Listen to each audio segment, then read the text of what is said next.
December 16th. Again, you're being not only videotaped and broadcast live right now via the Zoom link, also via the YouTube channel, and it's being recorded for future playback and attachment to the district's Facebook page and also to potentially AOTV. So again, just quickly, if you're just joining us to go over the new technology in place, the only people that the panelists will see, and we're all panelists this evening, are the invited guests who are speaking on agenda items, the school committee, the superintendent, admin, and also I believe Russell Dupre will be joining us at some point via this link. The public is seeing this meeting as normal. So without further ado, Mitch, would you please lead the Pledge of Allegiance? Thank you. I try to do that in cadence so that people can join in and we can kind of hear it a little bit. I pledge allegiance to the flag of the United States of America and to the republic for which it stands, one nation under God, indivisible, with liberty and justice for all. Nicely done, everybody. All right, approval of minutes. We have the minutes of November 18th, 2020. Is there a motion? I make a motion to accept the minutes as presented. Second.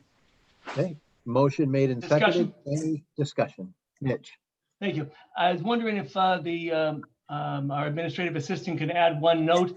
I noted as I read through them that when we were talking about the monument at the field, it indicated that correctly, Lee, that you had said that something like it would be difficult to change and you weren't necessarily be in favor of that.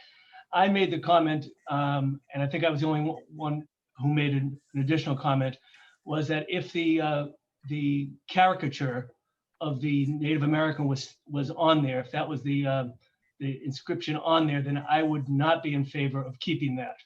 That I would ask that it be changed. And that does not appear in the minutes, and I think that's a significant omission. Okay, Cheryl, did you get that? Yes, I did. Okay. That can be updated. All right, Thank you. thank you.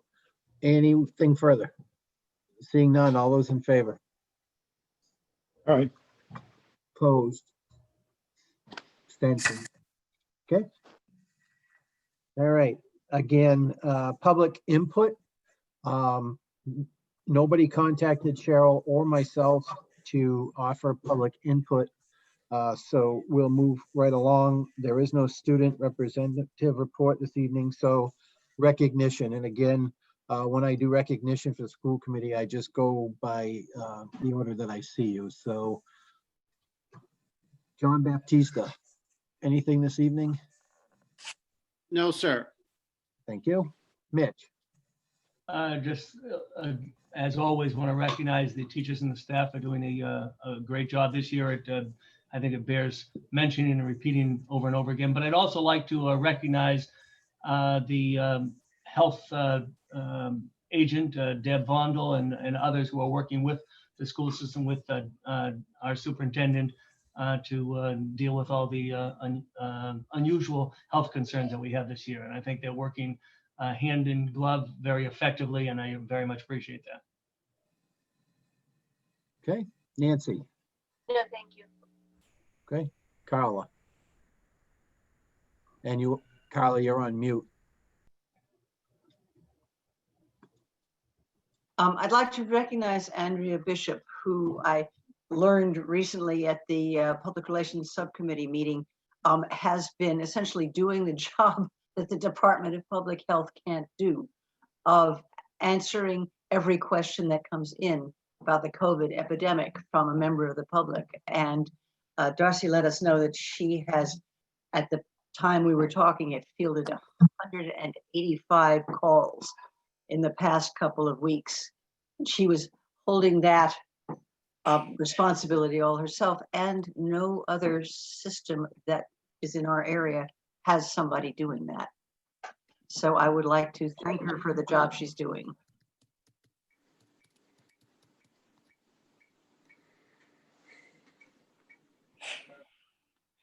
Emmy, Nothing at this time, Lee. Deb, Nothing at this time. Chuck. I just want to commend and compliment the staff and Darcy in particular for just continuing to swim upstream in this river that we've never been in. They're doing a heck of a job, and every time I get messages from Darcy, I'm amazed at all of the unusual things that she has to deal with and the staff has to deal with, and I can only say thank you for all that work. Thank you. Just as a point of clarification, Bill Chasen did join us. Also. Bill Chasen's here. I'm here. Yeah. I made it. And there was one other, I got a note that Dave St. Jean is having problems accessing. I don't know if you're just not seeing him.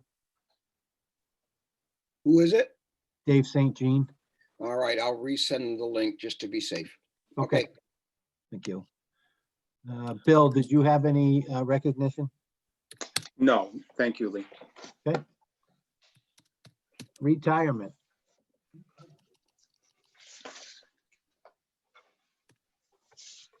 I'm not sure who's handling that, because I'm not sure about. the Oh, I'm retirement. sorry. I That's didn't know okay. we were already there. I apologize. Yes, at this point, Cindy Kennedy, principal of RCS, and Jen LaRoche will be presenting for the retiree. Thank you. Tonight, I would like to recognize Robin Robertson, who has worked with the Athol-Royalston Regional School District as an elementary teacher for a number of years. And she is currently our Unified Arts teacher at RCS. As we wish Robin a long and happy retirement, I would like to invite our colleague and Robin's friend, Jennifer LaRoche, to speak about Robin's career. Jen? Thank you. Hi, everybody. I'm Jen LaRoche. I am a speech language pathologist for the district. I'm very pleased and honored to have been asked to speak tonight in honor and in celebration of the retirement of Robin Robertson. I just want to give a little background first. Robin grew up in Athol, so she's an Athol girl. She wasn't born here. Her family moved here from Chicopee when she was 5 or 6. And she's a member of the famous Farley family of Athol. She's the loving mother of her beautiful children, Corey, Stephanie, and Andrea. She's a proud, very proud grandmother, or Ninny as they call her, to Robbie, Rosalind, Taylor, Reese, and Brody, or Mikey, as she calls him sometimes. They call each other different names in that family. She's worked as a teacher for the district for 24 years, and before that as a paraprofessional. She has taught 6th, 5th, 4th, and 3rd grade. She was a library and technology teacher, and this year she teaches art and music and technology. The schools she worked at include the Pleasant Street School, ARMS, ACES, and now she's ending her career where she started as a paraprofessional in Royalston. My first memory of Robin is from before I worked in the district. I was a parent of a student at the Pleasant Street School. And my recollection of her was that she was the cool teacher. I realize now that that impression may have been superficial, based on her cool car and her clothes and her good looks, and also the way her students always seemed to be having fun. But now that I've worked as an educator, I see what I thought was cool was something deeper than that. Yes, they did have fun, but Robin engaged her kids. She fostered a sense of community within her classroom, and she believed and still believes strongly in project-based learning. And she didn't mind if learning looked a little messy. Robin, for most of her career, taught ELA and social studies. One of her geography lessons was having the kids make paper mache globes. And everybody remembers how you make paper mache. You take strips of newspaper dipped in glue and water, and you take slippery strips and you put them around a blown up balloon. with a classroom full of 10-year-olds. As I said, she didn't mind if learning got a little messy. When they dried, the students would accurately paint the oceans and the continents of the world on the balloons. Robin's passion for teaching extended outside the classroom. She spearheaded many well-attended and much-loved events in the district. She taught Stomp after school, culminating with a performance for family members. She was the advisor for the student council at Pleasant Street for many years, bravely manning the bake sale table at countless Scholastic book fairs. She was involved in the holiday make and take. If you were looking for Robin, just look for the table with all the glitter and that's where you'd find her. She and Barbara McLaren led the annual 5th grade Freedom Trail field trip, which for many students in our community was their first trip to the big city of Boston, opening their world and experiences beyond the town of Athol. And that trip was truly a rite of passage for the students, and they looked forward to being in the 5th grade when they would get their turn to take a Wilson bus to Boston. Another example of how Robin extended learning outside the classroom was all the plays that she was involved in. Robin, along with many co-collaborators, including Christine Rulo, Angela Wentz, Erin Gerard, Donna Charity, Lori Jennings, and many, many more, would put on a musical every spring, complete with acting, singing, dancing, wonderful costumes, and sets. The participation in these plays instilled confidence and encouraged collaboration and creativity.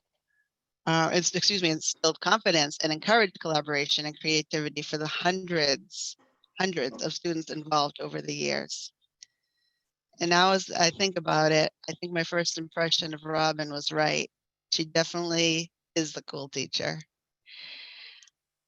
In conclusion, Robin, on behalf of your colleagues and your friends and your family and the thousands of students that you've taught over the years, we thank you for your passion and your commitment and for enriching the lives of the children of the Athol-Royalston Regional School District over the years that you've worked. Enjoy. Thank you very much. Congratulations, Robin. Excuse me, can I say a word? Certainly. Thank you. I just wanted to, first of all, I wanted to echo but not repeat everything that Jen said, all the wonderful things. But I did have the privilege of working for a full glorious year with Robin at the Pleasant Street School. And we were colleagues and kind of partners in teaching the, I think it was, I'm trying to remember, it was 5th or 6th grade, 5th grade, I believe. And you talked about all the people that she worked with, and many, many more. And I was one of the many, many more that directed plays with her. And we did, can you picture this? We did 2 Shakespearean plays that year. We did Midsummer Night's Dream and Macbeth with our kids. And that was a full plays, not just classroom plays, but in the auditorium. And the kids did a fantastic job. And she was such a huge part of that, both in directing and in motivating the kids and working with them. She was fantastic. And she also did a great job that year and every year with model rocketry, where Mr. Lee came in and worked with us and with her. She kept the program going with him and did a absolutely terrific job. And I had many occasions to work with her, and also when I was substitute as a principal to supervise her. And I was extremely impressed. And she's a person who cared greatly about kids and still does care greatly about kids. And I'm glad that we're honoring her on her retirement. She certainly deserves it. And we want to say a huge thank you for all she's done for thousands of kids in the Athol-Royalston district.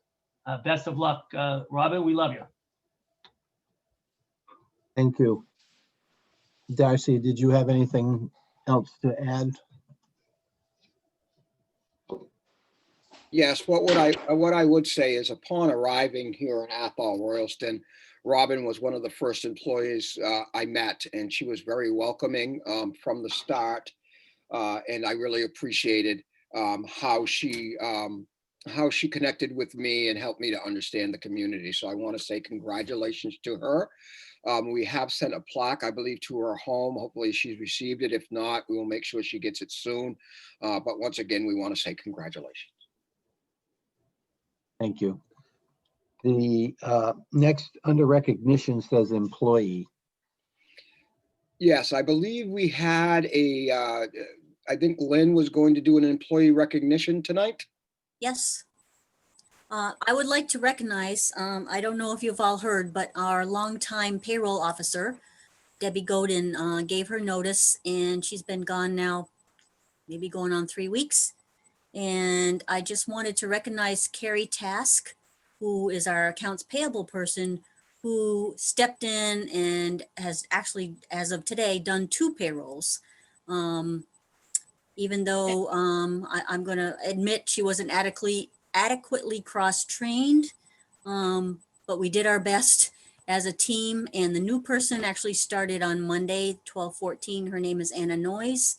And Anna and Carrie were a great team. We're able to process the 12/2 payroll. Carrie processed the 12/2 payroll by herself, and today's payroll, Carrie and Anna processed together. So thank you very much again for the team effort and stepping in and being able to fill those shoes that were so quickly vacated. Thank you, Carrie and Anna. Thank you to both of you. All right, under unfinished business, mascot update. Yes, I'm going to turn it over to Dave King to start. All right, so this is just an update from the document that I provided to the school committee at the last school committee meeting. So under step number 1 was the action steps for the removal phases of the mascot.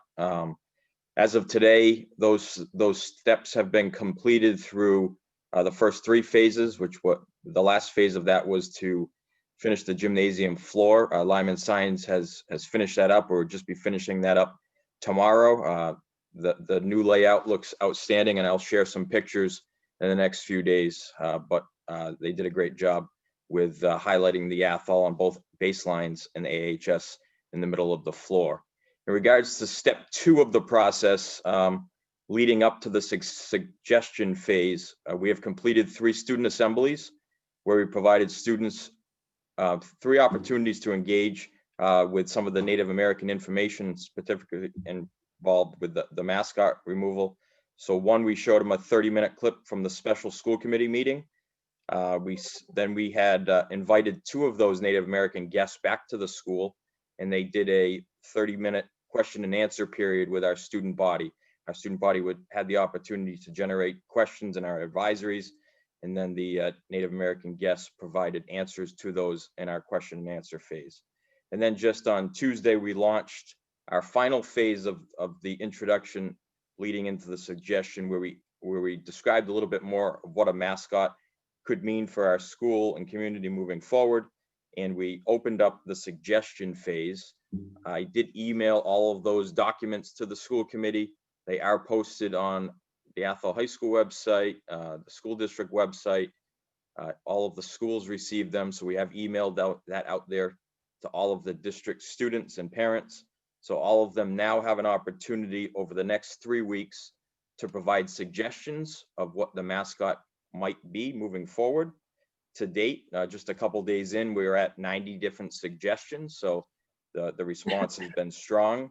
After that 3-week window will end on January 4th, the Herd Strategy and Storytelling Group will distill all of those suggestions and provide both the student mascot committee and the staff mascot committee with all of the suggestions.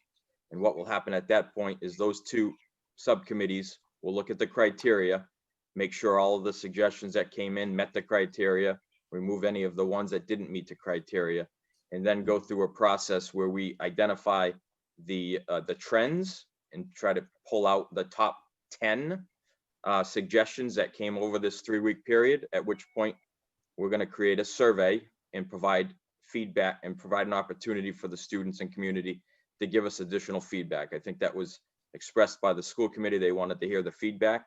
So we're going to do that. And then from that feedback, those two subgroups will come together. We'll look at the feedback and we'll decide on a final 3, which we will then be ready to present to the school committee prior to the March school committee meeting. So the report is we're on track, and everything seems to be at least falling into place with what we thought would be happening at this point. The other thing that I'll add for the committee's information, the other side of this was the question the community had asked about the financial expenses that it's going to cost to transfer over the mascot. The good news is in last year's budget, we had originally were planning on using $40,000 in our sports revolving account to help purchase and to help supplement sports for last year. But because we shut down early, we did not have to use that money. So our current revolving account has $80,000 in it. So what I am recommending is that we use $40,000 of that money to help replace the uniforms as we move along to support the athletic department. And those are revenues that we receive from hosting sports events within the district. So it seems to make sense to use that funding as a source to replace the uniforms as we move along and once the mascot is selected. Mitch. You're on mute. Thanks. I'd like to say to Dave and to all those on the student mascot committee, the staff mascot committee, that I'm incredibly impressed with the whole process here, the transparency of the process, the opportunity for students, staff members, community members to weigh in, the deliberate way that it's being done, the amount of time that you're taking on this. I just can't imagine a more fair and more open and more honest process. Thank you very much. Thank you. Dave, anything else, or you all set? No, I'm all set. Okay. Thank you. Under new business, winter sports proposal. At the time, I'd like to turn it over to Dan Beavis, who will give a presentation. Lauren, you may have to give him rights to screen share. It should be available. Oh yeah, he's got it all going. We're good. Okay, great. All right. So I'll go through this. If I go too fast, please slow me down. But the EEA sent out some new guidelines back in November, which the MIA Board of Directors ultimately approved with regards to the modifications put forward. And the MIA decided that the winter season would begin December 14th. Obviously, that's 2 days ago, but the District 1, which is the PBIAC, which we are affiliated with, had voted to at first move the start of our winter season back to June 4th, and then subsequently last week they voted to move it back even another week, just as a result of the trends that they were seeing, and given the Thanksgiving and Christmas/New Year's break coming up. So they felt pushing it back would give us a better chance to actually complete the season. So what the MIA approved was the sports of boys and girls basketball and ice hockey, which are sports which we offer here in the district. We also did approve swimming, diving, skiing, gymnastics, but those sports are not things that we offer, nor do we have the ability to offer those sports. The other traditional winter activity or winter sports were moved. So indoor track was moved into that floating fall 2 season, which will take place beginning March 1st and run through April 25th. And the reason why it was moved was there's no facilities in Massachusetts that will host those meets, and their thought process is as we get closer to April and the nicer weather that we could host our schools could host those meets outdoors. And then wrestling was a move to the spring season with the thought of wrestling could not meet the requirements that the EEA put forward to allow for competition. So they figured if they move it to spring, one, they could potentially wrestle outside, and two, it gives us more time to go through some of these trends that we're going through and hopefully offer a wrestling season. And then the other sport that we have offered in the past, cheering, does not meet the EEA guidelines with winter sports. So therefore will not be offered. And that's not just an Athol-Royalston thing. That's throughout the state. So anybody who's interested in seeing what the modifications are for basketball, they are on the MIA website. I just put a couple of the highlights in there. The things that we're going to have to limit, as we go along in this process, is the number of kids that are going to games or participating in games. They're going to limit the bench to 15 players. I know it says 18, but 15 players and up to 3 coaches. And then it won't be a bench like we've been accustomed to. If you've watched any of the college or professional games, they have seats, individual chairs, and they're all spaced out 6 feet apart. That's what we'll be looking at in terms of the modifications there. And then the big one, the big modification for basketball is they'll have to wear masks. Coaches, players, officials will all be wearing masks at all times. There will be designated areas within the gym for practices and games where students can go and take a mask break. And that'll be part of the protocols that I'm developing as we speak. So as similar to fall sports, we're going to compete in a regional bubble, which is Franklin County. You can see the schools that are listed that are within our bubble. And I did strike out Smith Academy, PV, Pioneer Valley Pioneer Valley Chinese Immersion Charter School, and Four Rivers. Those schools will either voted to not have a winter season or have chosen not to compete against other schools. So those are the schools that we would be competing against for basketball. And I'll speak about hockey in a second. So with our facilities, we've deemed it acceptable to, once the HVAC system is fixed and up and running properly at the high school as a space where we can use for basketball, and then arms, we'll be able to use that space within the gym there as well.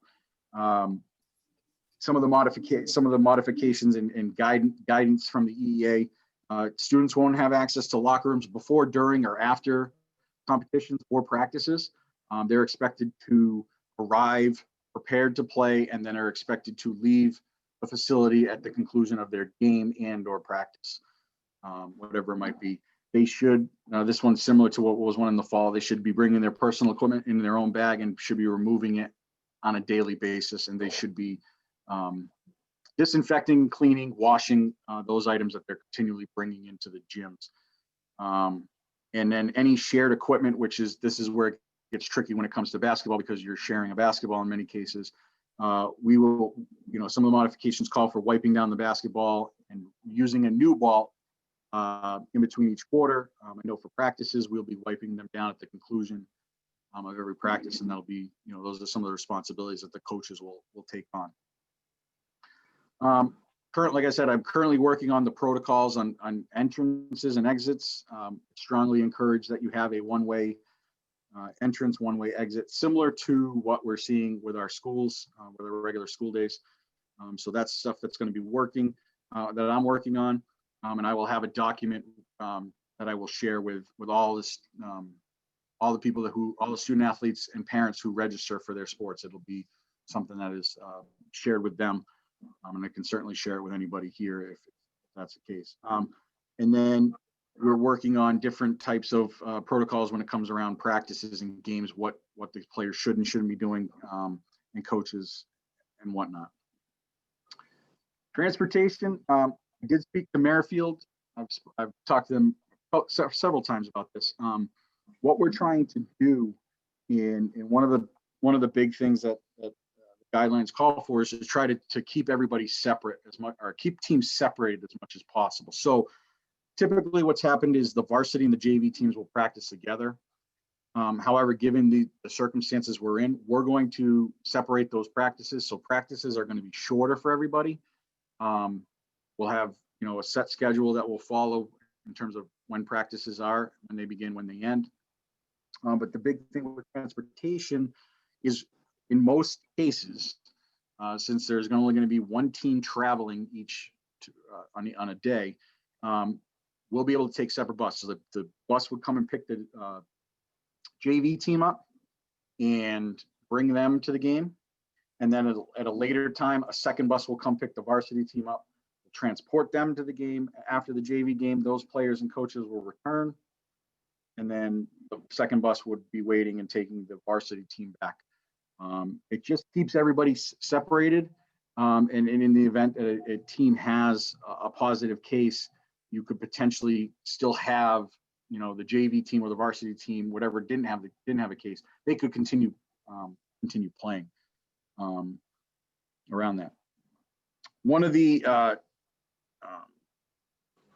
we ran into an issue in the fall with this, but this is something that we have agreed upon as ADs within Franklin County, to not allow spectators into our gyms.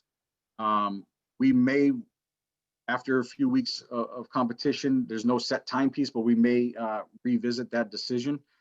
And there's several factors as to why that decision was made, and it wasn't made lightly. I mean, we did spend a good amount of time debating this, going back and forth, talking about different scenarios. Some schools don't have the ability, based on how their gym is constructed and based on the guidelines and how we have to sit kids on the bench. So spacing is a big issue. I know that for us, we have a couple set of bleachers. But those bleachers will, if a team, not every school is going to be in the situation with transportation where they can send two buses. So we might get varsity and JV teams at the same time. And anywhere the kids sit in the bleachers or anywhere anybody sits in the bleachers has to be disinfected in between games. So that part of it becomes a challenge when you're talking about all the other things that go on within managing a game. So that we're going to provide spacing and seats for those visiting teams if they're not in the situation that we are. I have reached out to AOTV. I have talked with Josh Gabrinas. So we're going to try to live stream as many games as possible. If we cannot live stream them for various reasons, we will try to record them, and then we can either AOTV can play them back on their channel, or we can run them on our YouTube channel. And a lot of the other schools are in a similar situation where they're reaching out to their local access, cable access TV providers, and setting up some sort of live stream, or they're in a situation where they have somebody like we do who will do it for us if need be. So this is just general information. This is the four things that every student athlete is going to have to do in order to be able to try out or practice. And these will be posted on our website. They'll be posted on our Facebook page. They're also will be emailed out to all of our families of students in grades 6 through 12. Okay, so that they have to register. Once they register on Family ID, the rest of it takes care of itself, because I can contact them about their physical status. I can send them the direct link to that free concussion course, and then I can send them the COVID questionnaire, which we used in the fall, went very well. Andrea helped me with that, making sure that documentation and the dates and everything line up. And we will go through it again and make sure that everything's up to date with the current guidelines. Any student is eligible. So whether they're remote or in person, they'll be eligible for participation, and they should have they have to meet the academic requirements for the high school from term 1 in order to be eligible for the winter season. So my recommendation, or my request, would be to allow the boys and girls basketball teams to compete during the winter season at the varsity, the JV, and the middle school level. We know that some schools are not offering sub-varsity, but I think we have the ability to do it. And I think it gives more of our student athletes a chance to participate. I also looking to approve our students to compete in ice hockey with Greenfield. So we have a co-op with Greenfield. Greenfield is the host school. We've had this co-op for a number of years. It's been around before I was the athletic director. We have, I believe, right now two student athletes that are looking to compete. There may be a couple more, but I know of two that would be looking to compete. Greenfield did get approval for winter sports last week, so they are a go in that sense. And we're not the only high school that will compete with Greenfield or that plays with Greenfield. There's 8 schools, and a lot of them are most of them are from that list I'd shown you on a previous slide. And then the last thing would be to support our policy with regards to no spectators.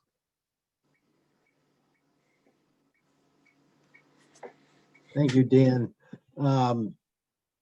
Darcy, do you have any input before I ask the committee?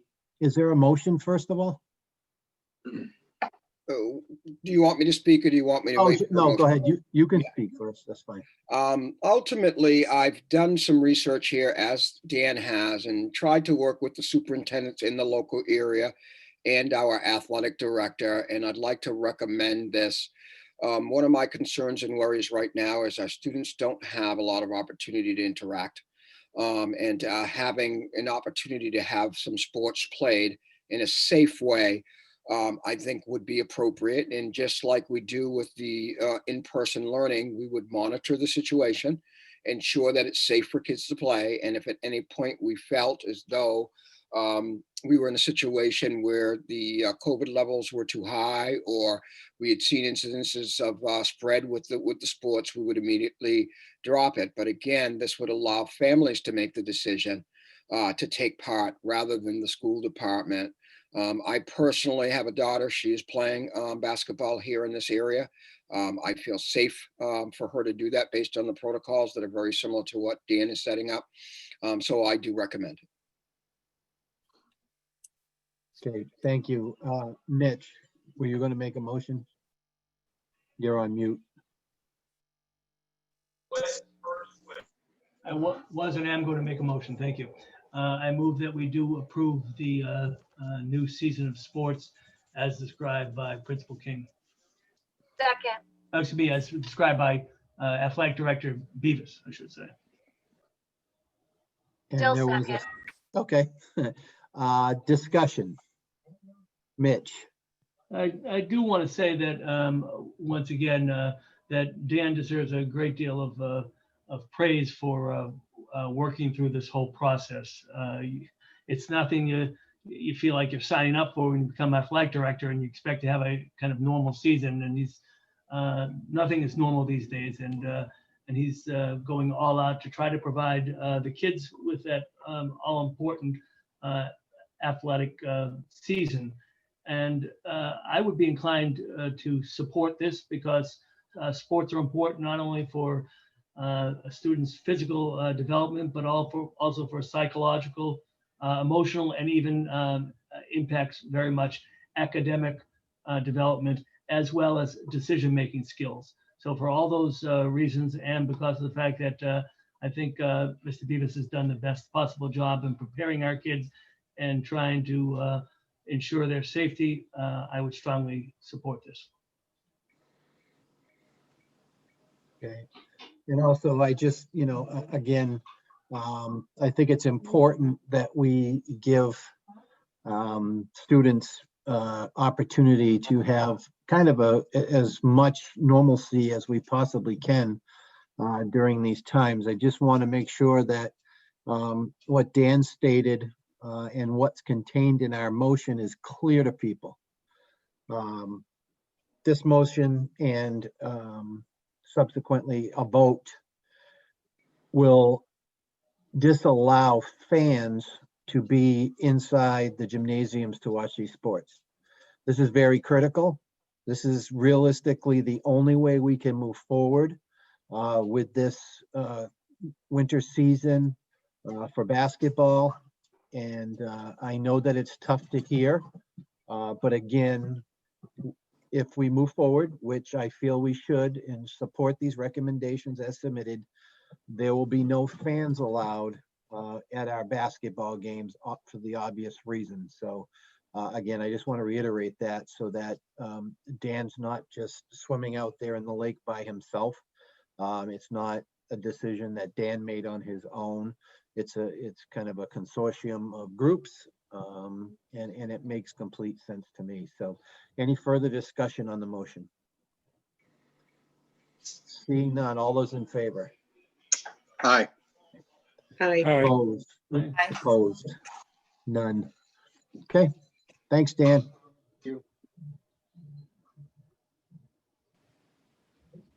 Minimum wage recommendation. Okay, you Let's should turn have it a over to sheet. Lynn. You should have received a sheet in your packet. It says minimum wages rate recommendations on the top. This was brought forward to the budget sub. And basically, I'm just gonna read it if anybody's got any questions, and hopefully you've gone over it. If you've got any questions, just let me know. As of 1/1/21, the state minimum wage goes to $13.50 an hour. ARRSD currently pays a minimum wage of $13 an hour for custodial subs, cafe subs, secretary subs, office support staff. We recommend to pay $14 an hour for the above substitutes starting on 1/1/21. So I don't know if you want to vote each individual section, or should we just do the whole sheet together? How do we want to do that, Lee? Nancy. Yep. I do want to just tell the committee that this did go to the budget subcommittee, and it was voted unanimously that we would approve the minimum wage recommendations on this page. The entire page was gone over, and there was no problem with any of it, just so you know. That's correct. So I think we would be safe to just vote it as submitted and approved by the budget subcommittee. Okay, any questions? Nancy, I'll make a motion that we accept this page I'll as second. submitted by Lynn. I'll second. any discussion? Okay, seeing none, all those in favor? Aye. Hi. Opposed? No one. Thank you. Thank you. Recommended snow day procedures. Yes, so again, I had submitted that to the school committee last week. And I am recommending that we move to snow days using the criteria put forth. That basically means that we will be in remote learning unless there is a situation where electricity in the area is out. I'm recommending this for a couple of reasons. The first reason I'm recommending it is, in case people are not aware, MCAS will continue this year. And I am very concerned about the number of days in which our students are going to be educated between now and then.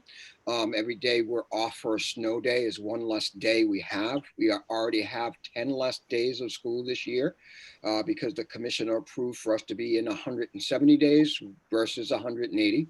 So we've already lost 10 days. The second reason is this year has been a stressful year for all educators across the state.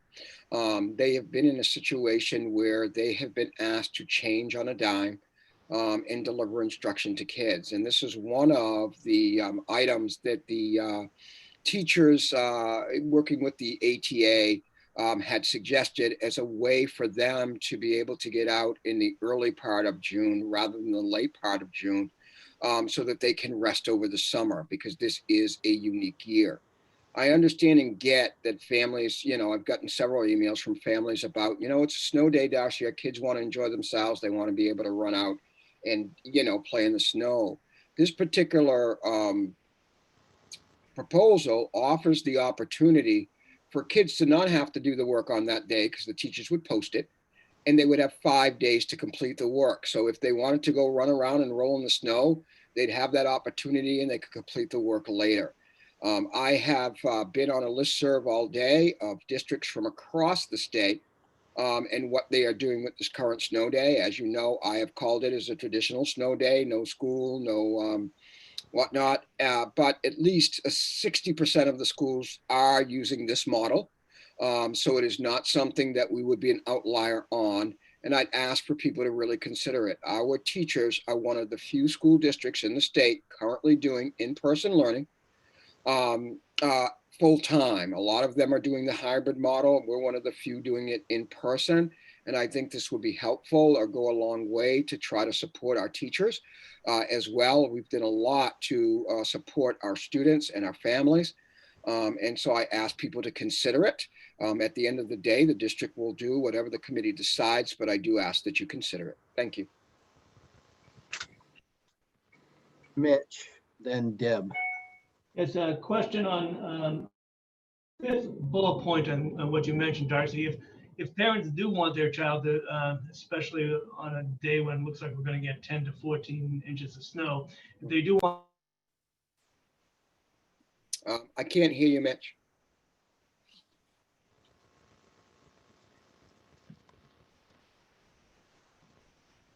There we go. Sorry.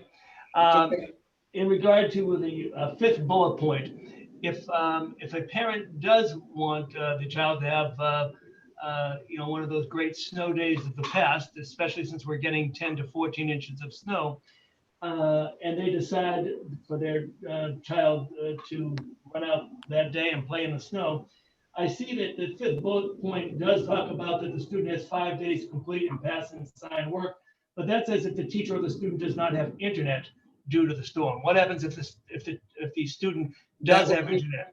That would be for all students. So we're not going to go into homes and decide who had internet or not. So that window would be for everyone. And so that would allow that child the opportunity to get the work done. And so if the parent said, no, I want you to enjoy your day, roll around in the snow, you'll be able to do it. But just so you know, for the snow day tomorrow, this would not apply because I wanted to make the decision early enough for parents to know. So we already made the decision to have a traditional snow day. This would be any other snow days moving forward. Okay. Okay, that seems like a reasonable compromise. Lee? Deb was first and then Carla. I'd make a motion. Then I'd like to Tammy. make a motion. I'd like to make a motion that we approve the new guidelines for snow days. I'll second that. Okay, motion made and seconded. Discussion, Carla. I would just like to suggest one specific change. If we are going to treat those days when, people have the extra 5 days if they don't have internet, just say anybody can take those 5 days. We'd be I think happy to ought do say that. We ought to say that explicitly, or can we Yes. not say that? We can make that change if the school committee approves it with the I change. don't want to put parents in the situation of deciding, are they going to be honorable and prevent their kids from playing in the snow, or are they going to break the rules? I think we ought to tell them that they don't have to have that choice. Right. So what I'm hearing, Carla, is you'd like us to change it so that all children will have 5 days to turn in the work so that we don't have to put anybody in a precarious position. Yeah, I'm talking about the parents who like to follow the rules. I was always one of them. Yeah, I got you. And that would be no problem. I'd be happy and could support that. Okay. I'll make the motion to include the change. And I'll support that as a second. Okay, so we'll just consider that the same motion. Tammy, you were next. Okay, so I've gone through the entire document, and as a parent, I have a few concerns that I'd like to bring up and hopefully just bring to your attention what your proposal means to a working parent. And I know in-person learning and working parents are near and dear to your heart, so hear me out. Bullet point number 4, on the snow day, if the teacher has internet access, they should be online teaching a class. Now, that is not going to happen for teachers who don't have internet access outside of school. So there are teachers who are in our district who live in Royalston and in Athol who may not have the technology and do not have the technology to teach children online remotely and would be required to be in the building. So there will be students at points that have a teacher who's able to teach them, and then there'll be times where students can't have somebody teaching them because their teacher does not have either the software on their computer or they don't have internet access. So I wanted to bring number 4 to your attention because it's not equitable for every child in the district. And it's not equitable to the teachers who can and who cannot teach remotely from home. May I speak to that before you go on to Sure. the next bullet? Mhm.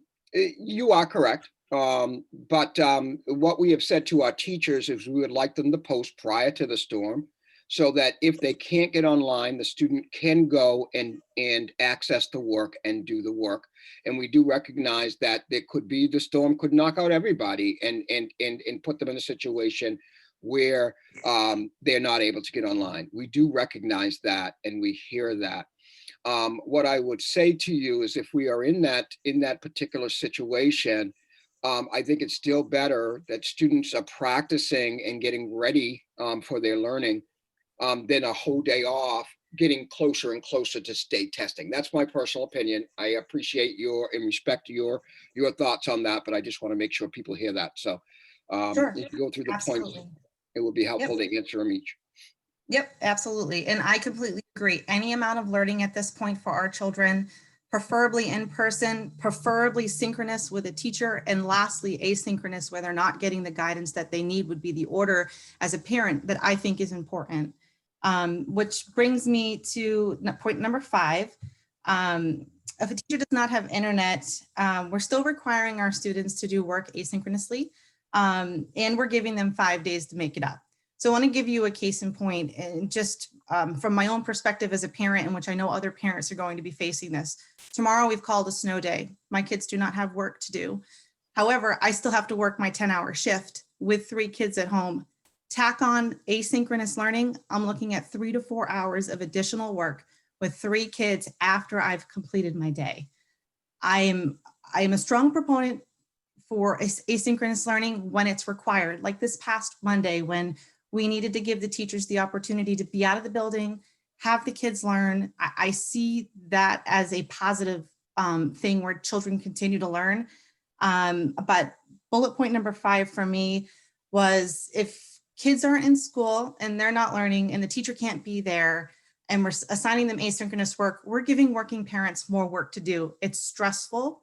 And it's time consuming to making sure whether you have 1 or 3 or 5 kids or children on IEPs or children with 504s who need the additional help and are counting on those parents to do it. It's overwhelming. And that's, if you wanted to answer to that point, you're welcome to, but I do have a couple more comments. I don't disagree with what you're saying at all. My worry or concern is right now, our teachers are overloaded. I'm worried come June 15th, how much stamina they're going to have left. I'm just being honest. So, and if our teachers start breaking down, my concern and worry is how successful will kids be in learning in general. And I know it's stressful for families, but all of this has been really stressful on our teachers. I want to mention it again, we have created something that a lot of other districts have not. We've created in-person learning. I mean, we look around us, the majority of the districts around us are hybrid or fully remote, which our parents have not had to deal with to the extent of other communities around us. So I just want to make sure that's the case. And our teachers have done a phenomenal job doing the in-person with that. And so I just want us to keep that in mind. And I do understand the stress it puts on the parents. I have a child at home. I'm dealing with the same thing, but I'm trying to balance, and I want people to realize this. I'm trying to balance the health and safety of our teachers to the health and safety of our kids, and it's a difficult road. And I think Chuck said it earlier. You know, these are new waters to swim under, and I'm trying to take everybody into consideration in this, and it's not an easy decision. I hear that. Thank you, Darcy, for those words. I completely agree with you. Teachers are stressed. They are maxed out. As a parent, I'm so thankful that they don't have actual learning tomorrow during a 10 to 15 inch storm, because not only do I have to work, I have to shovel. And I am excited for the teachers to get a day to sleep in, to snuggle their kids, or to read a book, or just recoup. So I'm excited for that. So I agree with you wholeheartedly. Come June, who knows where we're going to be. MCAS will be over by then. And I do have a couple more points that I wanted to reach out. Number 7, bullet point number 7, That was a little bit of an issue for me because I think that district staff on a 10 to 15 inch storm, if we're not calling closures, we're risking the lives of people who live and work in this district. That to me was a problem. And I only fear for the safety and well-being of people who live here and work here. You may be misreading that, Tammy, because people would not come into the building. Okay, and that may be, So maybe it's the way I wrote it, but Yeah, just so you're clear, people would not come in. That's the whole point of doing it this way, is so that people do not have to come in the building. So if it's not written clearly, that was not the intent. okay, perfect. Okay. I wouldn't want anyone to risk their life coming to the building if they didn't need to be there on point number 7. And then point number 8 was IEPs and 504 meetings held on snow days. I guess if it works for the parent, that is fine, but I've sat in an IEP meeting, and if you're at home with your child trying to have an IEP meeting, that's a difficult situation. I just wanted to point that out, that sometimes having them on a snow day may be well if everyone has internet access, but being at home with your children and trying to hold an IEP meeting where a parent's focus and the attention of everyone else in the room is required to be laser focused, it could be difficult. So I just wanted to say that, not that it can't be done if it doesn't work well for the parent. I totally support that. And having said all that, I've given a lot of thought about this snow day, and New England is super unpredictable. We all know that. We all live here. And I think we need to, as a school committee, come together and help you, Darcy, and give you options in addition to this that guide you on how to keep our kids safe. I think that there needs to be a 3-step approach. And my approach to this would be any major snow event, 10 to 15 inches of snow coming tomorrow. We know it's happening. We should absolutely cancel school. We have 5 days built into the schedule for a reason. I think we should use it. Use it if we can't be safe. The other thing we didn't talk about here is, what if there's a delayed opening? If teachers need to be at the building for instructions for students, if there's a 1 to 2 hour delay, some teachers can get to the building, some teachers can't get to the building. Could we discuss a possible delay of opening and then a remote learning for students? Or maybe if you can get to the building and teach, you teach at the building, or maybe you teach remotely from home if you have the appropriate software. And then the third one comes, and this particular one to me is, if we're going to have more than 1 day of closure, we get 10 to 15 inches overnight tonight, we get 5 to 7 the next day. Could we look at potentially having the one snow day, we cancel school, but the next day, if we have to have more than 1 day, talking about an asynchronous day? I just want to have a potential 3-prong approach to giving working parents who have to make arrangements, teachers who have to get to a safe building safely, people who have to clean up after snowstorms, and then students. Can we have that discussion? I think we did. I think we did as a district have that discussion. I believe the reason why the district's hired me as superintendent is to make some of these decisions. I've done that, and I've presented the proposal. I think it does take into consideration all of those things, because at any point I can still call a full snow day. At any point I can say, yeah, this is a delayed opening. I have all those calls to be made. They're difficult ones. I have been in situations where schools around us have said no, and I've said yes. I've been in situations where I've said no, and they've said yes. It is a difficult call. I hope that people can trust me to make it. That would be my answer. Thanks, Lee. That's all I have right now. Hey, thank you. I wanted to clarify for myself. I just want to be clear. If, for example, built into this proposal, if there are, whether there's circumstances of internet loss or power loss, or parents simply choose that their kids for the day are going to play outside or whatever, and those kids have 5 days to make up that work, and let's say that happens multiple across the board classes, etc. Under this proposal, are we expecting teachers to be online for that entire class day? What if ultimately, there's what nobody it, there? yeah, what it would mean, and this is what I want to make sure is clear, is teachers are able to get online, they would stream their classes, but if they're not, they would put up and post something for the children to do. So that would give them both options. And ultimately, at the end of the day, as I said to you before, and I'll say it again, there's no easy answer here. I can cancel school, you know, and then, you know, be at the end of the year when people are very tired. What do we do? It's which is the best option. I'm not sure. You know, people agree with me, but I feel like this is the best one. We ran this by the ATA and had the conversation, so the teachers' voices were represented in this process, because I did not bring the proposal alone. I actually met with the ATA and had the discussion before writing the proposal, because I wanted to make sure this is what the teachers needed. I didn't do this in isolation. So I want to make sure people understand that. And we did meet with the principals as well to make sure it was something that would work for everybody. So I did get the voice of the teachers in this, and they were in agreement with me. And that's why I put the proposal forward. Otherwise, I would have stayed with our old way of doing business with the school day. So I just want to make sure that's been made clear. Right, but my question actually was if there's no students on for the day, because there's no internet or there's no, or parents decide that, no, we're not going to do this, my kids are going to be kids. Right. And there's a blank screen, why would we expect a teacher to stay on all day long? Right. Basically, what we've said to the teachers is to post the night before. So if there is an issue or problem, people can get on and access it even before the snowstorm. That's what we're going to do. And so if people decide to come on and get that learning, fine. And if the teacher's available, fine. But if not, they already will have the work the night before once we call it. So as soon as we call it, people will know they'll be able to go on, download what the student needs to do and have that available for them. So I don't know if it was all written clearly there in the protocol, and I apologize, but we've been a little busy.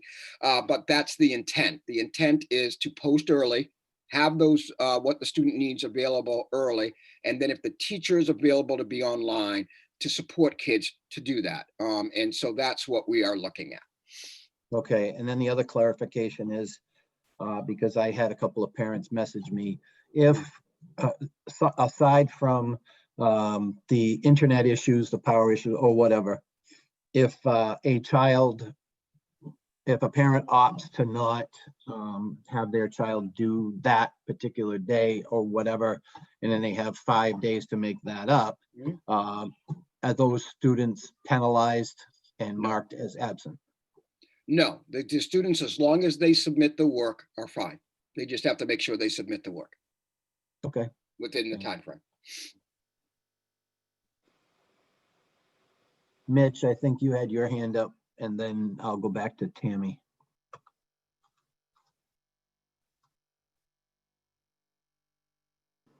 Mitch, you're muted. Sorry, that's as frustrating for me as it is for you. Thanks. On that fifth bullet point, it seems like essentially what we're doing then is allowing parents to kind of have a blizzard bag, as some of the other school systems do. And when they complete the work in the blizzard bag, which is posted that day, then they are given credit for that day's attendance. But they can also choose to actually attend class that day and then not have to worry about the making up so much of that work. Secondly, I want to say thank you, Darcy, for working on the plan with the principals and teachers. At the same time, I want to say, Tammy, is if you'll permit a compliment, it is so great to have you on the school committee and be able to see things from a parent's perspective and from a family's perspective. I think many of us have been parents with children in the school system, but in many cases not for quite a while, and certainly not during COVID. So it's nice that you have that special viewpoint that you're able to bring out and speak to. I appreciate that very much. And I guess that's all I want to say. I'm in favor of supporting this, but I do think that in the back of my mind, it will be subject to further discussion as the year goes on, because you may find there are problems in this in January, And I could see it coming back to the school committee in February or something like that for some modifications. That's fair. I think that's more than fair. Broke my own rule. I was on mute. Tammy, you were next. I just had a question about, you voiced your concern and same concern for all of us parents about giving teachers additional work. Does asynchronous learning, having them prep all that work and post it and teach online the following day, I mean, that's doubling up their work. That's just a lot. And I mean, we can say it will be an asynchronous day. If that's what you'd rather have, we can definitely make that modification in there. I don't have a problem with that. When I was thinking streaming, if possible, for a kid who needs to see a teacher, it gives them that opportunity. And that's why I was thinking that way. We could modify it to say teachers will be available from this time to this time if they can get online to get that extra support is a possibility. But that's what I was thinking. If a child struggles with that, they'd at least have a touch point with their teacher.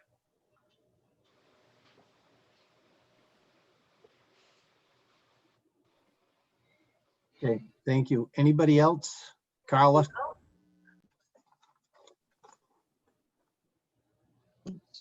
I agree with what Darcy is saying. I think we shouldn't be putting teachers in the position of having to be there streaming with 5% of their kids in the class watching them.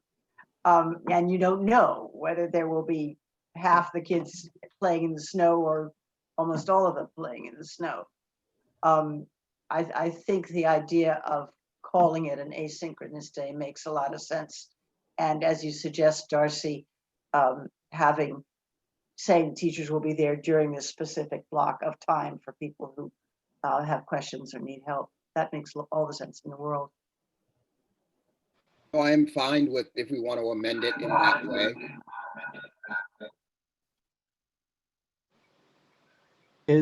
I guess, is there an amendment or any objection from the original two to include that? I make the motion that we include the amendments.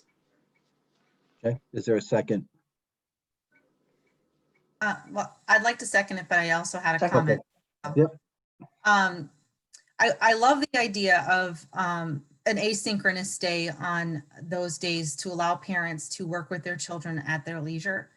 I also like the idea of allowing the teacher to, if communication is available on a snow day, to send out an email to their students and say, hey, I'm available from 10 to 11:30 today. I have internet. If you need me, I'm here. That way it does give them that touch point. I think that's a valid thing. Students do need that. I know my son would love that. I just know that teachers in the district who can't be in the building, there are some of them who don't have those abilities at home. But I would definitely support asynchronous learning on days where we are a snow day that isn't of a magnitude of what we're experiencing tomorrow, which is 10 to 15 inches of snow. If we went asynchronous, the kids would have 5 days to make it up, yes, but having teachers have to stream or having a kid need to be there or try to even, it's too much, it's overwhelming. Okay, there was a amendment made. So what we should really discuss is the amendment at this point. Is there any further discussion on the amended information? Mitch? It just seems to me that I like what you're saying, Tammy, in terms of teachers being available during certain hours. And that makes me think, Darcy, that we need to investigate what, because again, this is, I'm not in favor of blizzard bags in general, but that's essentially what we're doing here. Would be in favor of it if it weren't a COVID year, but this is a special situation. But if we're going to do this and it becomes essentially like a blizzard bag with assignments posted and due within 5 days, then I suggest that we look at what other school systems have done in terms of requirements for teachers' availability.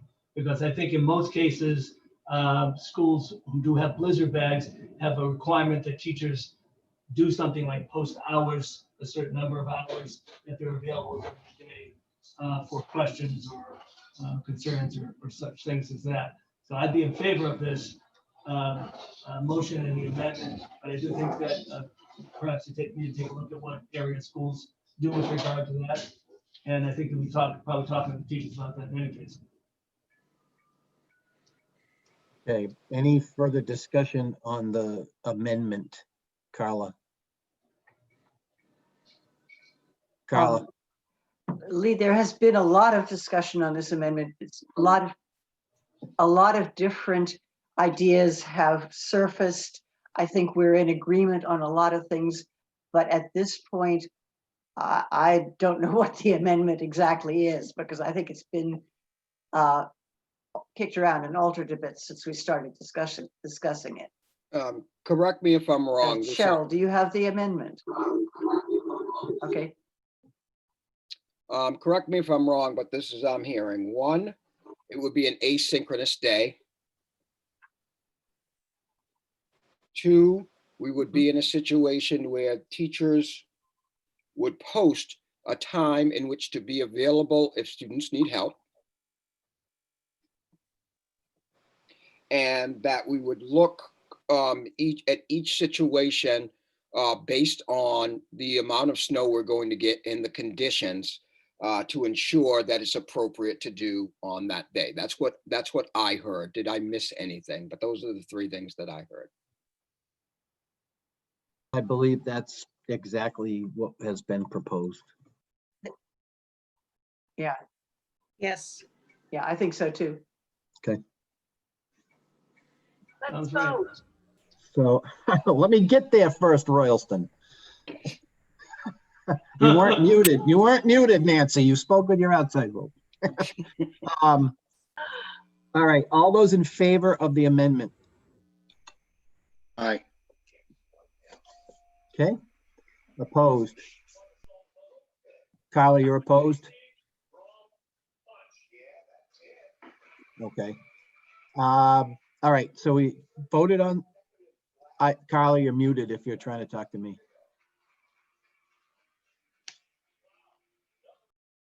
Okay. There's apparently a delay because you Okay, saw my yeah. hand up when All right, I so was you opposed, were in favor and then. I actually raised it when I was Okay. lower. All right, perfect, thank you. In favor.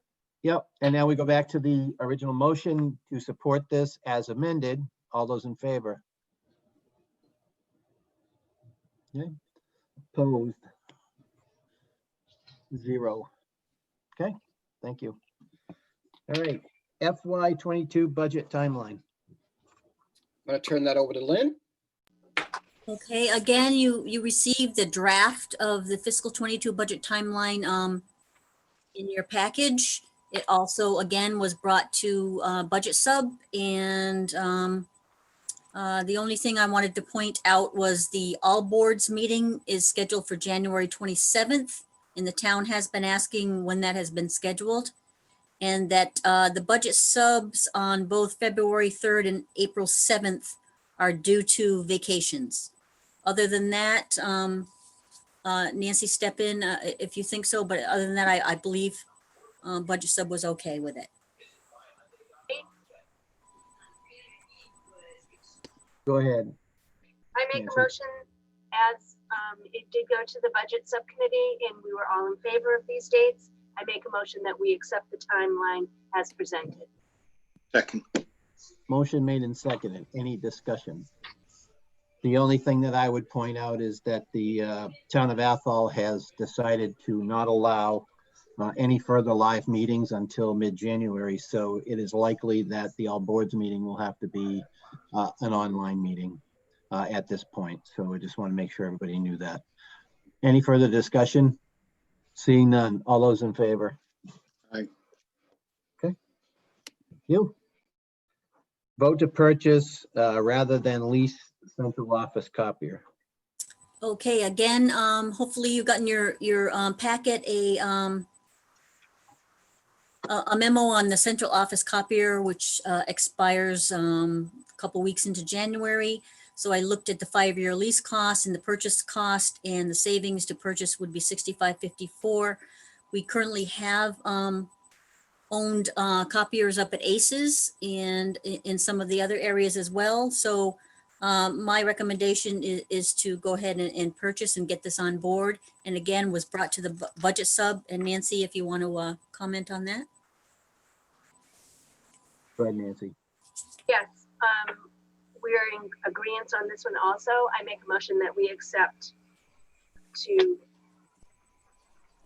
purchase rather than lease the copier. And I did ask at the budget subcommittee meeting, it does include a maintenance agreement too. So that's in there. Second. Okay, motion made and seconded. Any discussion?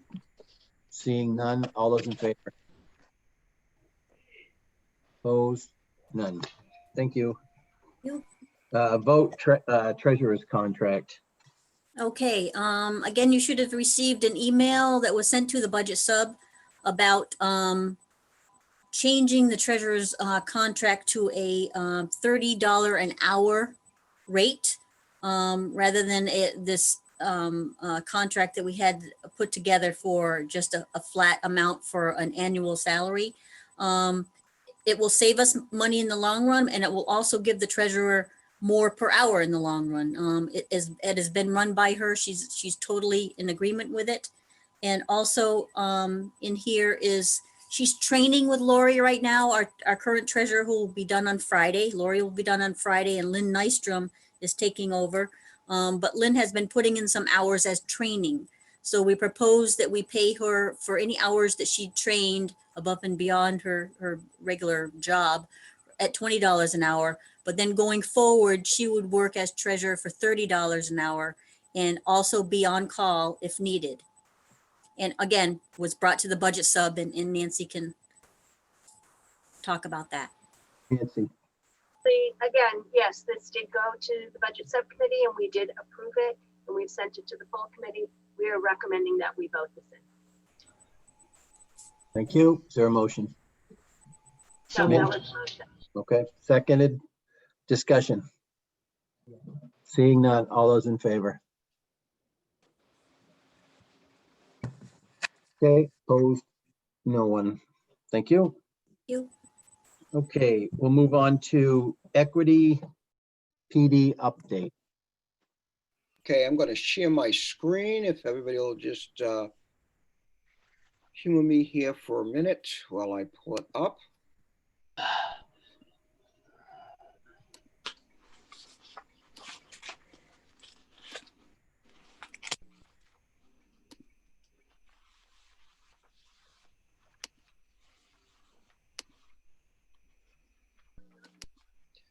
So as you know, in our strategic plan this year, a big part of our strategic plan is really the notion of beginning to work directly with our administrators on understanding equity in schools and building their competency in that area. So we have put together a plan for that, which I'm showing you here.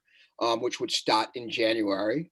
It would begin with just the topic of equity in schools, really understanding and building everyone's knowledge on what it means to be an equitable school.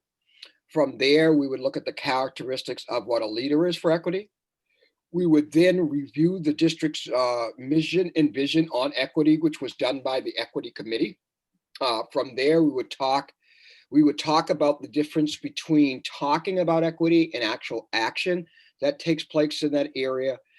We would talk about the different components of being a school district of equity, which really involves looking at policies, practices, and social justice teaching.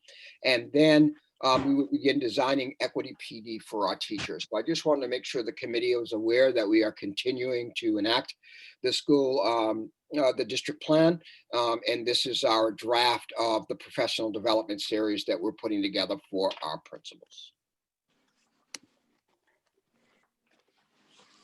Anybody have any questions? Mitch?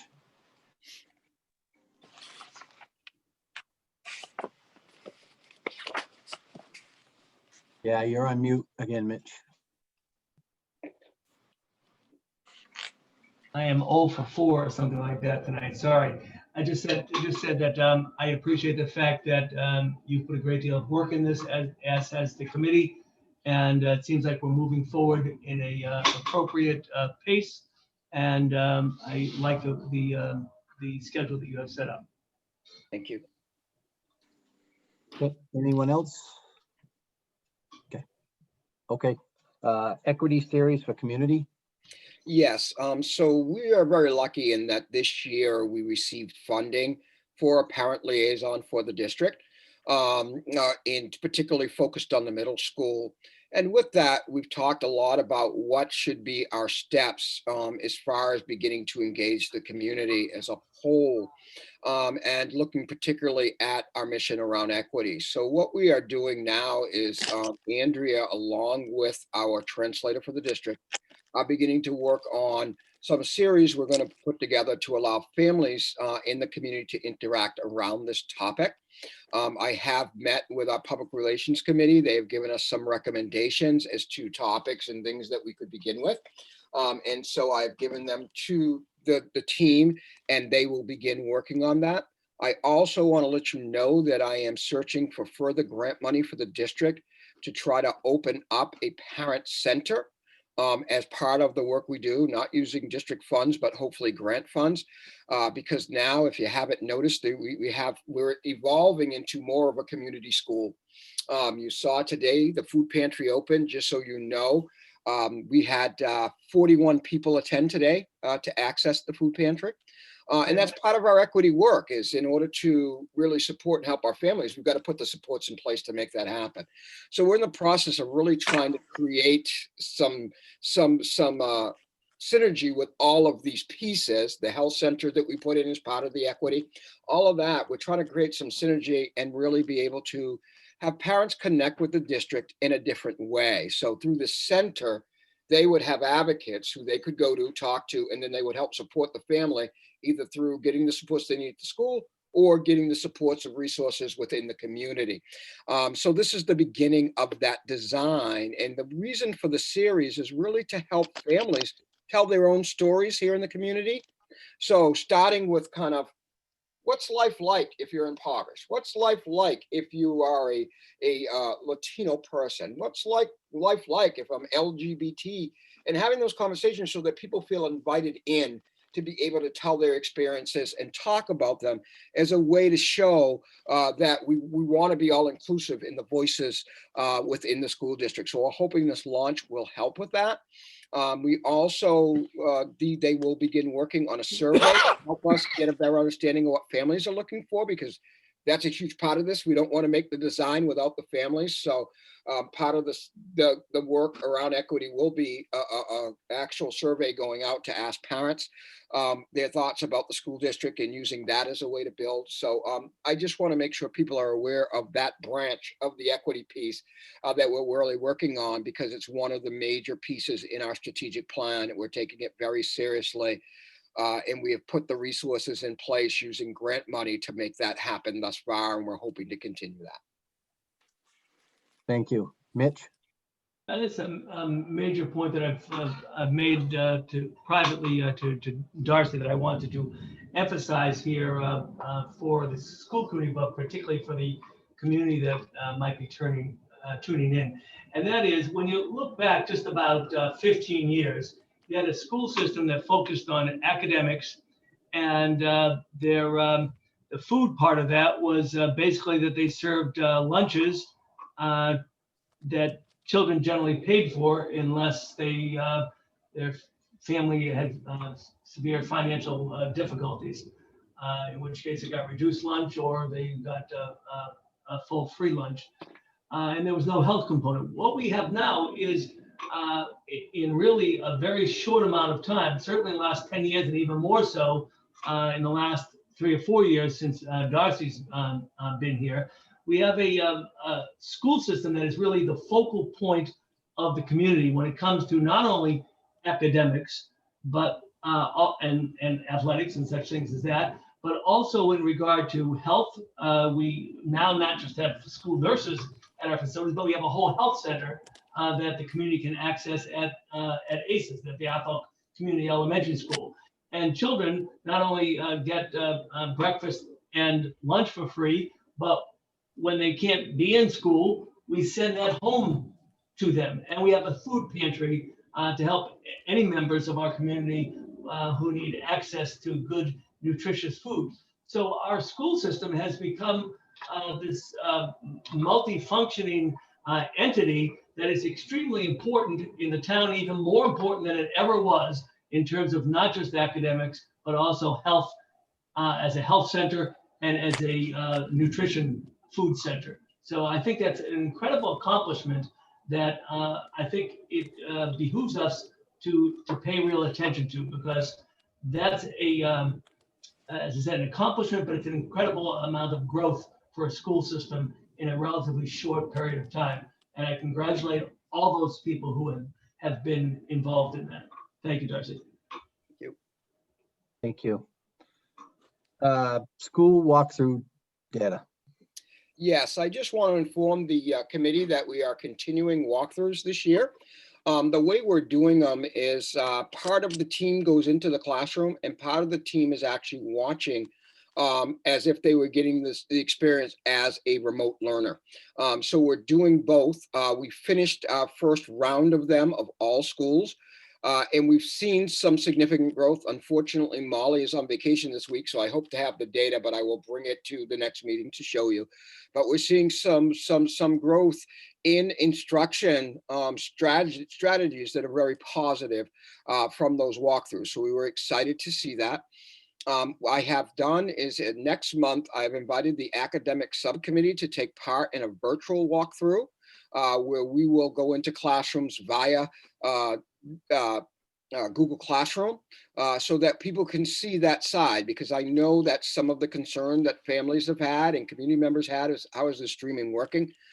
So that'll be an opportunity, and I'm hopeful that the academic subcommittee could speak to that experience as well, to see that we really are examining and making sure our students are getting a top quality education, even in this COVID world. So I just wanted to make the committee aware of that.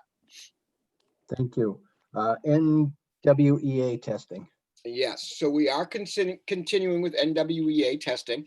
What we have done, or what we will be doing to make sure it's a better experience for everybody all around, is when we do NWEA testing, our goal, and I want to make sure I say this is our goal because there's always a kink that can come in, but our goal is to really have 2 teachers in each classroom, one who is working directly with the students who are in the class and one who's dealing with the remote learners, so that way, if families are struggling, they're not trying to have the teacher balance between helping the kids in the room and the remote learners. So we've redesigned that to make that happen. I want you to know, and the community to know, this testing is essential. It's not used to score a child. It's used for us to see where students may be having learning deficits so that we can provide them with intervention. And we are seeing in our data, it's definitely working. We're able to get to a kid quickly, provide them support, and uplift them. And that's the purpose of the testing. It is not for grading. And so I want to make sure the community realizes that, because I think the community thinks we're trying to put added pressure on kids for testing. That's not the reason. It's actually to make life easier for the child, because once we know the deficits, we can target those areas and provide them with support. So example, this year we added an interventionist in math at the elementary school. That individual now is examining that data and now is providing small intervention support. So 3-4 kids at a time with support and help to uplift them where those gaps are. Without that testing, we may not have that clarity to provide that support. And so the testing is extremely important. And we heard directly from parents, their biggest concern about the testing was trying to figure out how to get onto the testing and get their children through it. And so this will help. The other thing that we most likely will be doing, if a parent feels like this is too strenuous for me to handle, we will be able to make arrangements for the parent to come in and have the child take it in school. So if they feel like, oh, this isn't working for me, I just don't, not tech savvy enough to put my child through it, we're going to try to make that available to families as well who are doing remote. We understand some families won't want to do that because the only reason why they have their child in remote is because of COVID. But we want to try to offer that if a family is feeling like they're struggling. I will say our tech department is getting much better. I watched the other day, I was walking down the hallway and I noticed one of our tech people sitting in a room with 2 Chromebooks, a parent and a child, reviewing how to support and help them. And that was really where we want to be. We want to feel like people can connect and get that support. The other thing to let you know is we have added an additional tech person to the district and another admin assistant to help answer questions for parents. And we've done that through grant money, so that we do have extra supports in place that we did not have when we did NWEA in September. So I'm hopeful that that will help to eliminate some of those bumps in the road. But we have gotten your feedback and we've tried to reframe it in a way that will help families. Thank you. HVAC update. Oh, Carla, did you have a question first? Yeah, I just want to comment. I've been watching the evolution of some of these procedures and issues that Darcy was just talking about. And I just want to say I'm really impressed, Darcy, with the speed and flexibility with which you have been able to respond to issues that people have been raising in an ongoing way as this whole, COVID saga unfolds. I'm listening to you responding to problems that people had and having fixed them and worked them out. And I just want to say thank you. Thank you. We're doing our best to try to listen and correct. And we know with COVID, we're not going to be perfect at this because we're new at it. But we are trying to listen. And I ask people to please let us know if there are anything else we can do to try to support and help them through the process. Thank you. HVAC update. Yes, so people are aware, ATA requested that we allow their HVAC people to come in and walk the high school. So we made that arrangement today. So Jamrog, who is our vendor, who fixes our HVAC system, along with the ATA people, or excuse me, the MTA people, came in and walked the building. Just so people are aware, we have not opened any classroom that does not meet ASHRA standards. We are down to 3 rooms plus the auditorium and the gym at this point. And please don't quote me on that. I may have missed 1 room. But ultimately, we have done that. We have never opened a room if it didn't meet the standards at the high school. We have also purchased 44 air filters in the high school to help with making sure there's filtration. And I want to make sure people understand the difference between fresh air exchange and recycled air exchange, because I think that's where confusion is coming in the public. ASHRAE says that we should have 2 fresh air exchanges in a classroom. And we do. If the classroom doesn't have it, it is not open. And that means the whole cycle of air is running outside and coming back in. There is also filtered air exchange. Right now, the majority of the high school rooms are running at 7 exchanges or more. And basically what that means is the air is cycling through a filter to help ensure that any impurities in the air are going through that. And that's just with our HVAC system. In addition to that, we have purchased air filters for each of those classrooms, which adds additional cycles of air, about another 2 through those systems. So we feel very good about the HVAC system and its workings.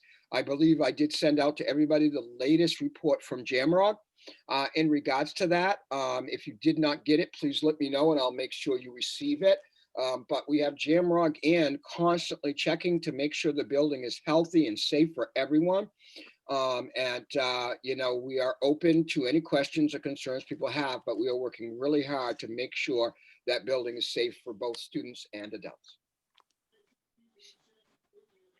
Thank you. Tammy.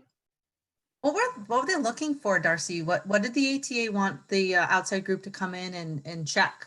From what we're understanding, interesting enough, they thought we were just opening windows, or at least that's what they said to it. And I said, no, it's well beyond that. We have one segment of the building that does not have HVAC in it. So what we did was we met with the Department of Elementary and Secondary Education with an expert from Harvard on air quality in schools. And his recommendation is that we have the windows open at an inch with the air filters in that one space, which is our main office area, to rectify that. And we've done that as well. And so they wanted to ask about that. And they also, you have to remember, when this first started, there was some assumptions that we hadn't repaired some of the areas. So one of the things that was talked about was they had actually put insulation so fresh air couldn't get into the rooms prior to us fixing it. That's all been removed and taken out. The other thing they wanted to know was whether we were regulating the heat within the building. When we put into the building the new heating system, one of the things that happened was not included in that work was regulation to be able to turn the heat up and down within individual rooms. That has all been installed now, and that was all done before students came into the building. So they wanted to check and make sure that what was said was actually what happened. And so we said, which rooms do you like to see? We walked them to those rooms. We had Jamrong available with them to talk to them, to make sure they were aware that we were working with experts in the HVAC system. It seemed like they left satisfied. We'll have to wait and see what they report out, but we felt like they left satisfied. Our director of facilities was also present during that meeting. Just a quick comment. So you'll see, they'll give you a report for what they found. I don't know if they'll give us a report or not, but we've done, they requested it. We made sure we checked with our school lawyer to see how he could do it so it was appropriate. And we followed those guidelines. We brought them in, made sure we had our expert with us. So I think we've done everything we can to be transparent in the work, and we will continue to do that. But we feel very good about the health and safety of that building. Thank you. Thank you. Policy and procedures webpage. Yes, so just very quickly, one of the things requested last year was for us to make sure all our policies were reviewed and that if we have procedures for individual items that they were actually put into place. So if you give me a minute, I'm going to pull up our website and show people where that is now and what it looks like, so that you are aware that this work is done as requested. So if we go down to, I want to make sure I get it right. We really go to the link where where our policy handbook is. I just want to make sure I get this, I give you the right link. So just give me 1 second. In order to get to our handbook, you have to go to the link on the site where it says ARRSD district policies, which is under about. When you click on about, what will come up is a listing of all of the district policies here. And I want to make sure I have this right because this is not the new system. Cheryl, are you here? I just want to make sure we're going to the right tab. Or Ed, could you speak to this? They're both in the room. Yes, yeah. This is Ed. Yes, Ed. We did not post it yet because you were checking on the latest links and you wanted to observe that before we post it. Yes, I believe I did send you an email saying to go ahead with that.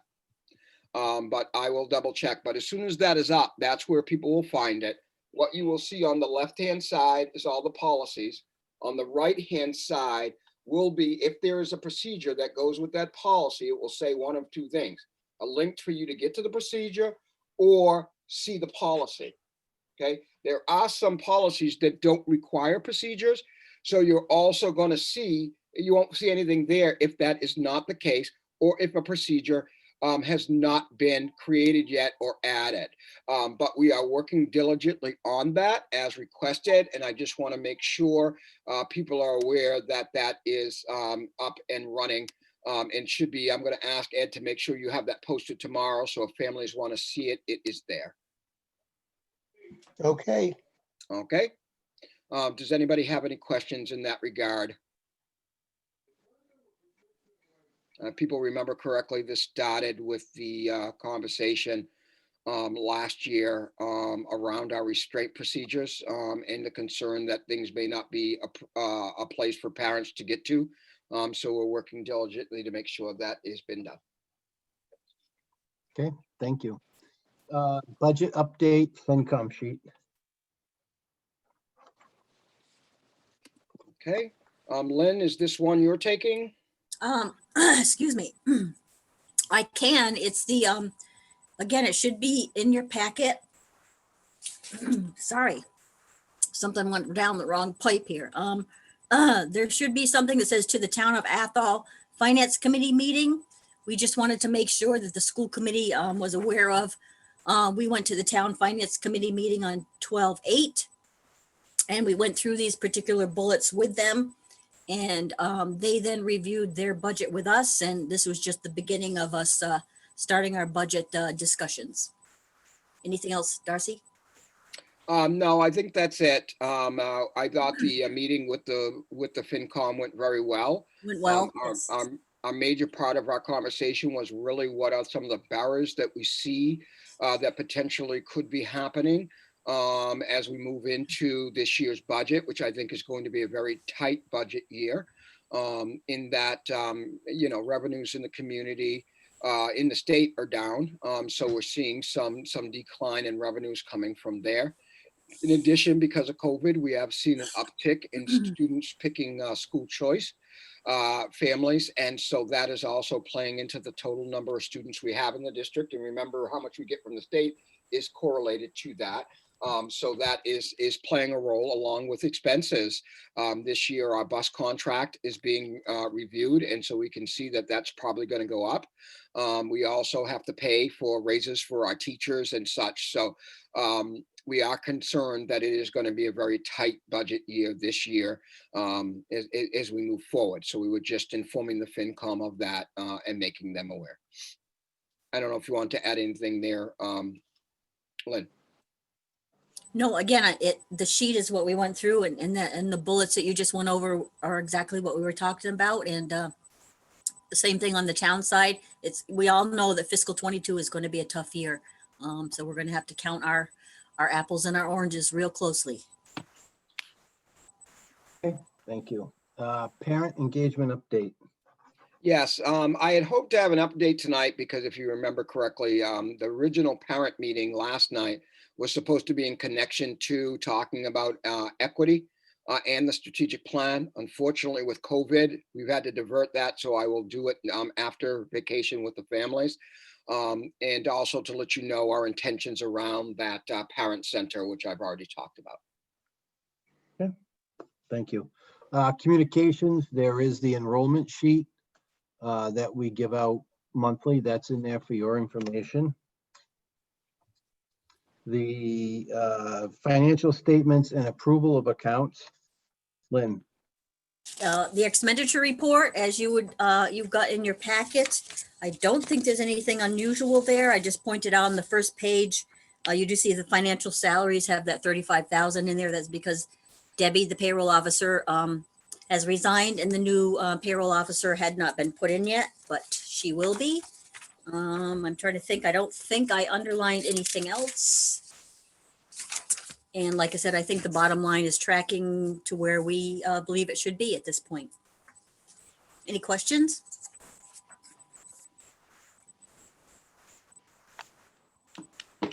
Okay, we can go on to the revenue report.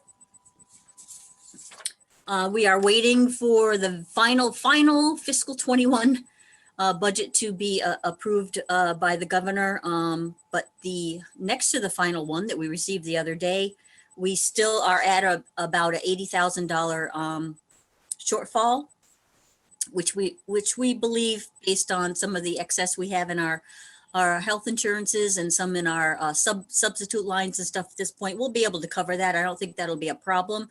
And we've also gotten some additional COVID grant funding that would help us save some money there too. So again, you see the final state budget figure, for example, the school choice, the school aid, the chapter 70, we budgeted 18,121, and it 18,121,000, and ours actually, the state actually came in at 18,112,000. The big drop there was our transportation. We knew there was going to be a drop because we used our bus transportation last year for meal transportation. And once you do that, you don't get reimbursed. They don't reimburse you for meal transportation. So we did cut that down by about 100,000, but they cut it down even more. So there's a big drop there. And in our charter school reimbursement, it actually went up a little bit, but the net result right now is an $80,000 shortfall, which I believe we'll have no problem covering at this point in time. I'm saying it as of right now, 12/16. Good. Then And I grant do- expense, sorry. Lily, before you go on, I do Yes. want to let people know that we do have a reserve in school choice. So if we needed to go into that, we could. We don't think we're going to need to, but I want people to realize that we do have several ways in which to make sure we can take care of that situation. So it's not just under, skimming the current budget. We do have those school choice funds that we could look at as well. Yes, we have a couple different options. That's right.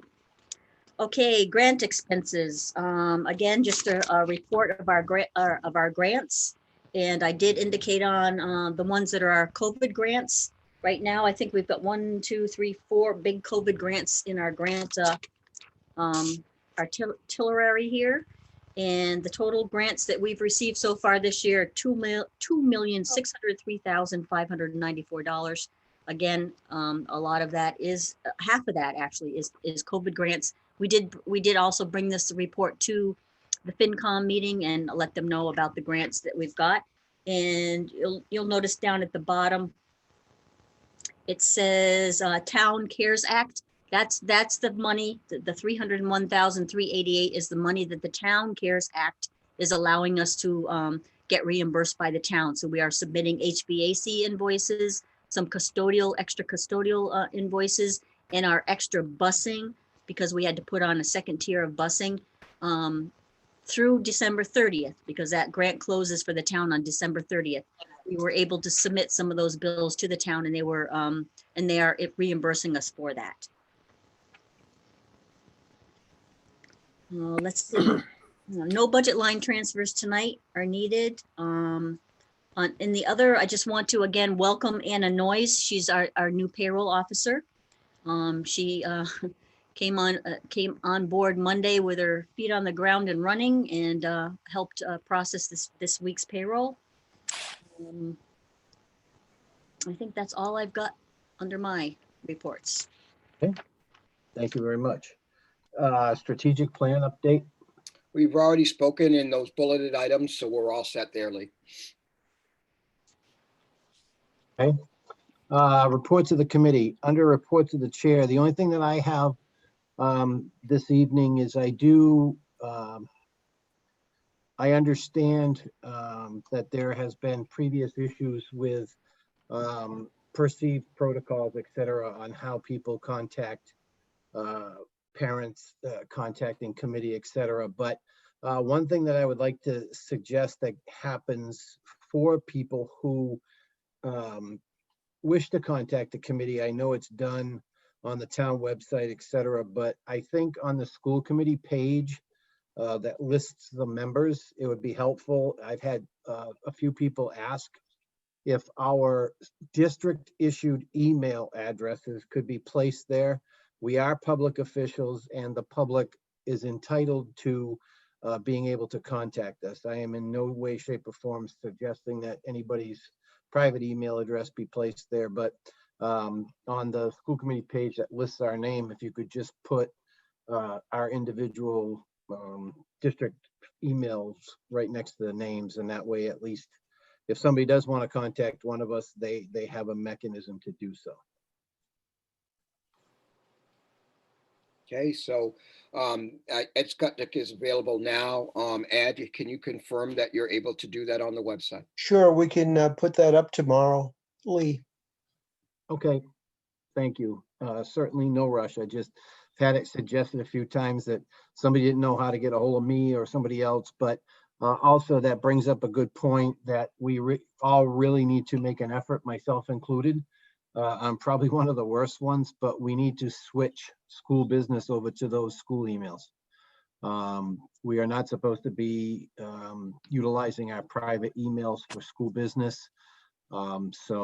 Because at any time, the information that is passed to us, unless it's personnel confidential, that's all public information. So we really need to kind of secure ourselves away from our own personal emails for school business and go over to the district issued emails. And that's been a suggestion of Fred's office a couple of times now. So hopefully soon we can do that. And all it takes is just somebody, one of the next emails coming from Darcy or somebody, just do that. And then obviously we'll know, or, for now, if you send an email with our private emails and then the district emails and say, okay, we're swapping over. And then the next one, you don't have to use the private email so that everybody remembers. You can reach out to Ed, Josh Gabrinas, etc. if you have any issues setting up your email. All of us have it. If you need your password reset or whatever, you can contact them through Darcy or whatever. Okay, budget, finance. I do not have a report. I think we've gone over it through the meeting. Facilities and buildings. I don't believe Ken is on tonight. They did not meet tonight. Okay. Negotiations, Nancy? Yes, we are in mediation on our opening of the schools, and we have started setting up ground rules and scheduling dates for negotiations for the contract. Okay, thank you. Academic excellence. Academic excellence met yesterday morning. I think it's been pretty much covered. What we covered, testing is on in the district for data collecting, and MCAS is still on. And we will be taking part in a virtual walkthrough, but Darcy mentioned all of that. So I guess that's about it. Okay. Public relations.